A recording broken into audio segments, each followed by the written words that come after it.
광주광역시 재난안전대책본부장입니다. 오늘 현재 우리 시 확진자는 총 18명입니다. 보건당국의 노력과 시민들의 적극적인 협조에도 불구하고 최근 4일 동안 3사람의 추가 확진자가 발생해 참으로 안타깝습니다. 광주 16번 확진자는 최근 유럽 여행을 다녀왔고 17번과 18번 확진자는 부부로 스페인을 다녀온 딸과 접촉했고 경기도에 거주하는 이 딸도 오늘 아침 양성 판정을 받았습니다.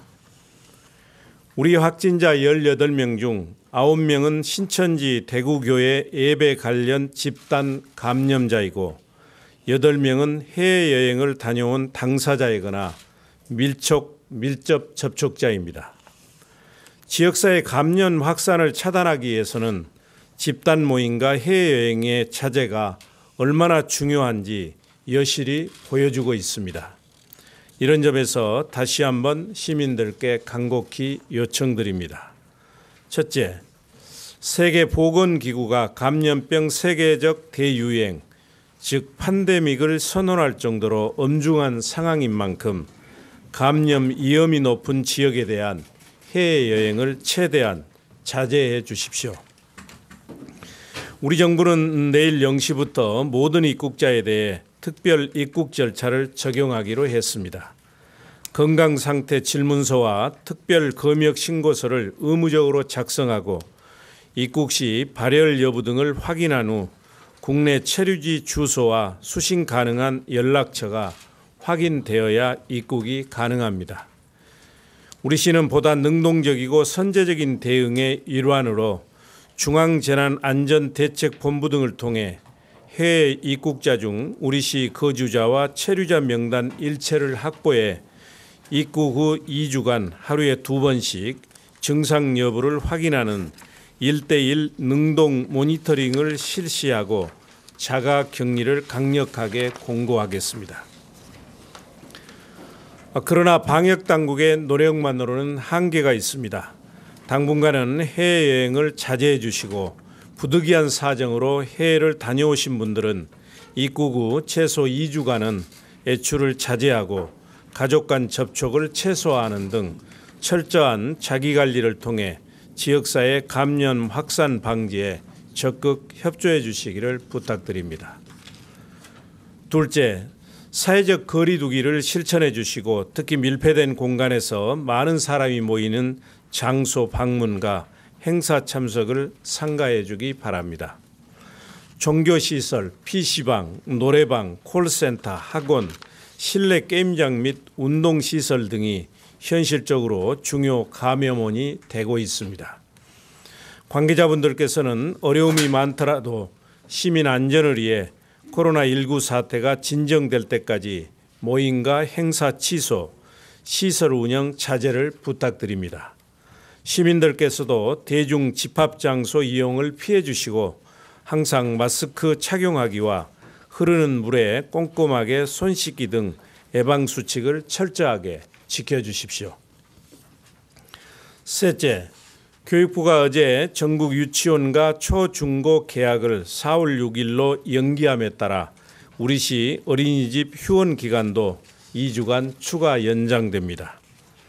관내 어린이집 1,099개소가 6주간 장기 휴원함에 따라 맞벌이 부부 등 가정 양육이 어려운 시민들을 위한 긴급 보육 서비스 이용률이 급증하고 있습니다.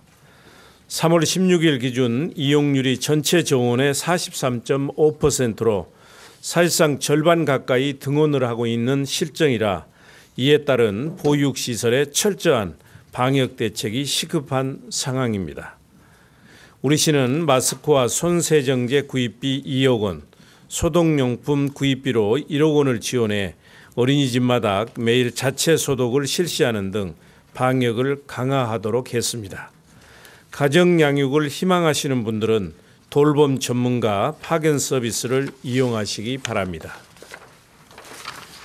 넷째, 코로나19 피해 소상공인과 자영사업자들이 무담보, 무이자, 무보증료 혜택에 긴급 운영 자금을 빠른 시일 내에 지원받을 수 있도록 다양한 방안을 강구하고 있습니다.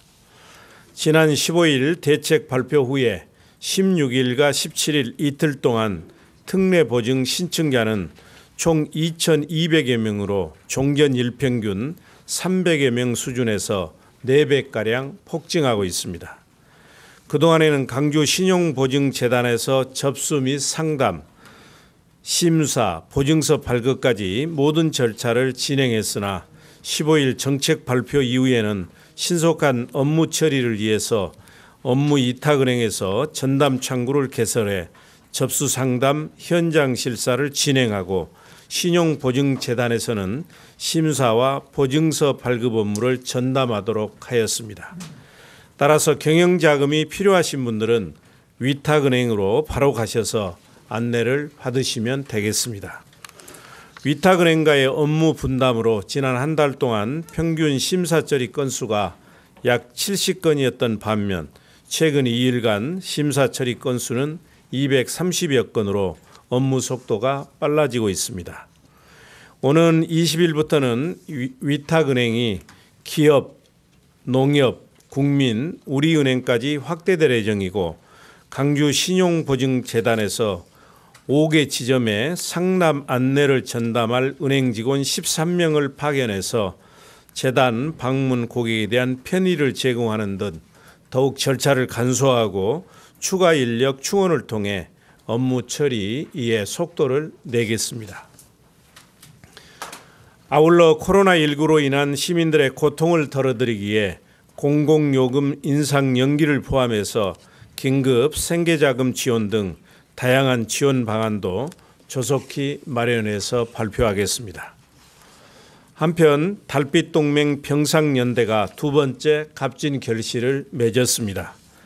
대구에서 치료받기 위해 강주로 온 확진자 30명 중 일가족 4명이 지난 11일 첫 퇴원한 후 일주일 만인 오늘 3명이 완치되어 대구로 돌아갑니다. 앞으로도 우리 시는 대구 확진자 치료가 차질 없이 이루어질 수 있도록 최선을 다하면서도 우리 시 방역과 시민들의 안전에 빈틈 없도록 만전을 기하겠습니다. 존경하는 시민 여러분, 우리 시 확진자가 다른 지역에 비해 상대적으로 적은 규모이기는 하지만 한시도 방심할 수 없는 상황입니다.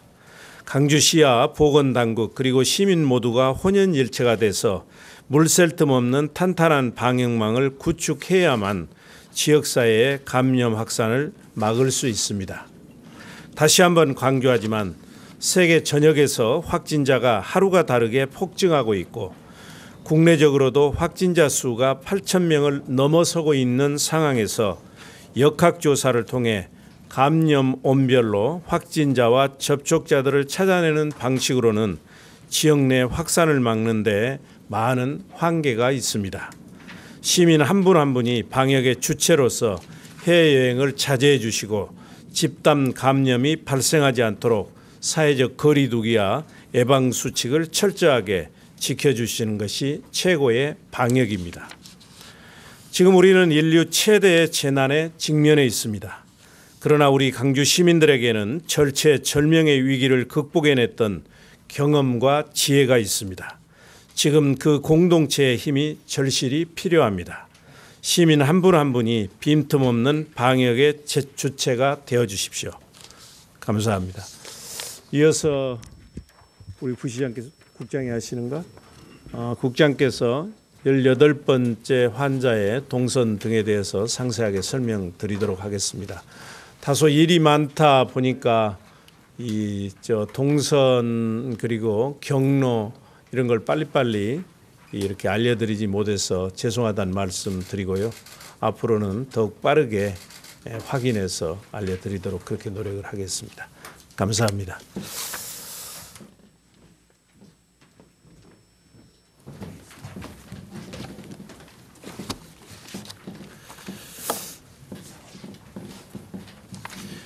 네, 복지건강국장입니다. 우리 시 확진자 및 접촉자 현황에 대해서 브리핑 시작하겠습니다.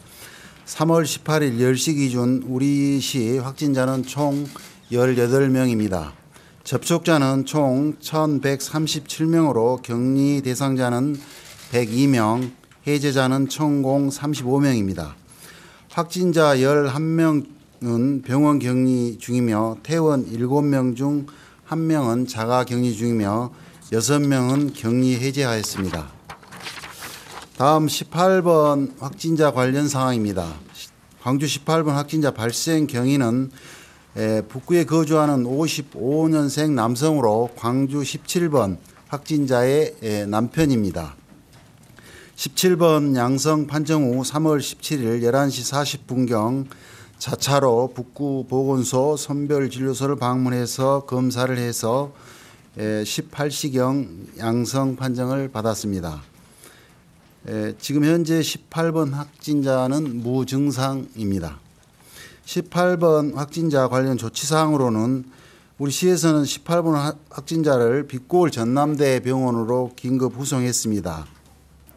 환자의 이동 동선에 대해 우선 방역을 실시하고 현재 확진자 진술을 확보한 상태이며 CCTV나 신용카드, GPS 내역 등 역학조사를 실시해서 동선과 접촉자를 파악하고 있는 중입니다.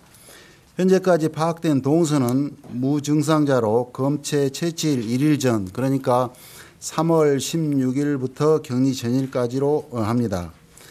우선 3월 16일 동선은 10시경 일곡병원 선별진료소를 17번인 부인과 함께 갔습니다. 배우자 진료를 위해서 갔습니다.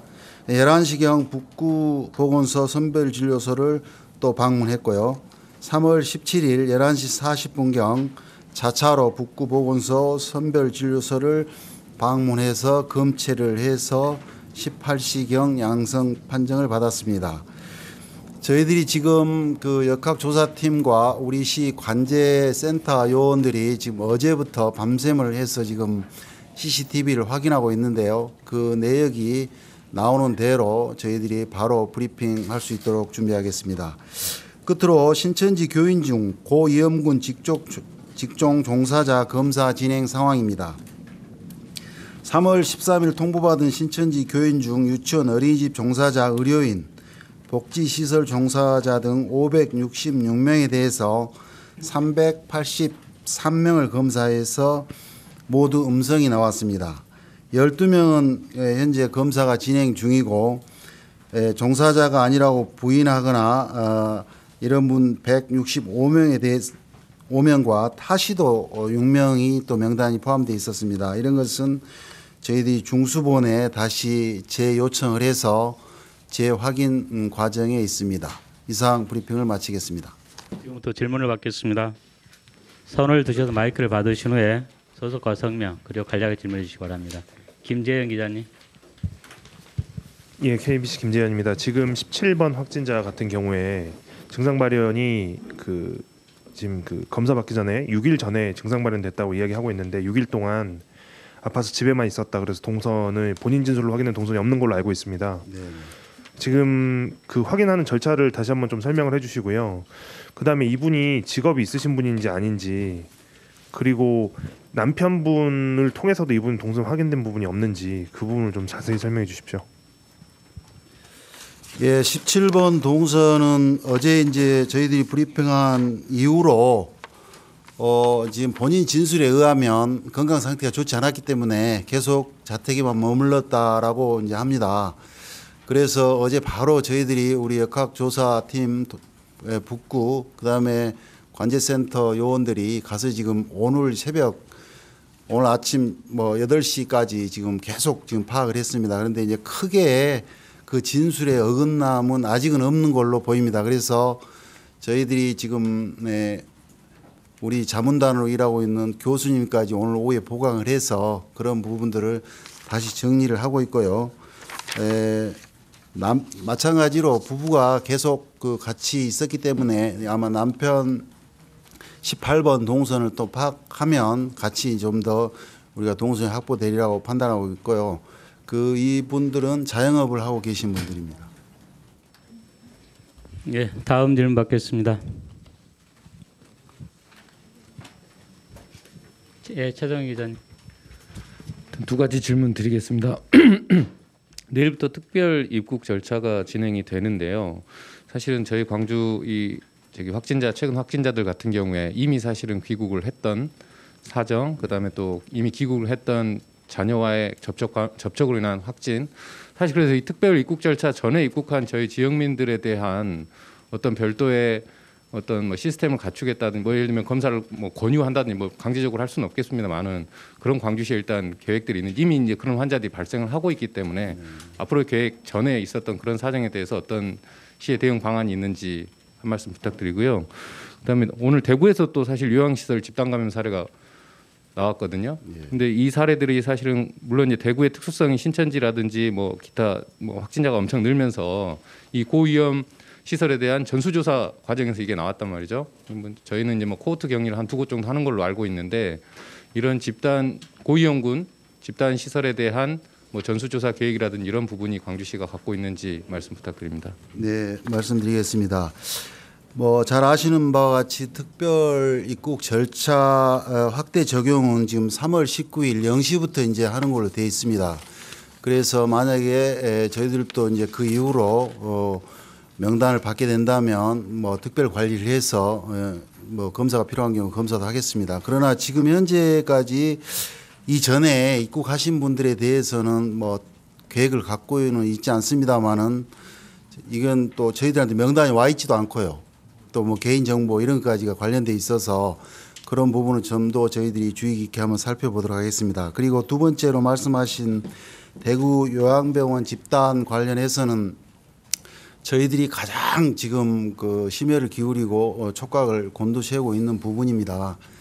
이렇게 산발적으로 한두 번 발생하는 것 이런 정도는 얼마든지 저희들이 방역을 할 수 있고 대처를 할 수 있는데 그런 거에 대해서 정말 노심초사하고 있습니다. 하여튼 지금까지는 그런 우려나 뭐 보이지는 않습니다만은 앞으로 더 관심을 갖고 사전에 촘촘하게 방역을 통해서 그런 일이 발생하지 않도록 최선을 다하겠다는 말로 대신하겠습니다.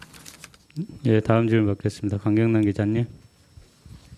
예, 그 18번 확진자 같은 경우 이제 17번 확진자 남편인데 17번 확진자가 어제 밝히셨다시피 10일부터 증상이 나타났잖아요.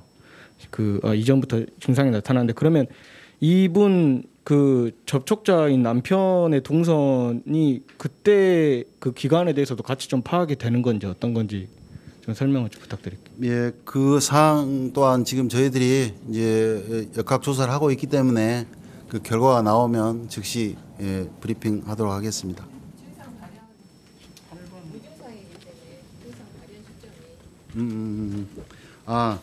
그 지금 그 18번 환자는 현재 상태가 무증상이기 때문에 3월 16일부터 저희들이 지금 관찰하고 있기 때문에 그 17번 그 동선하고는 겹치지는 않습니다. 그래서 17번 확진자의 동선은 저희들이 밝혀지는 대로 브리핑하도록 하겠습니다.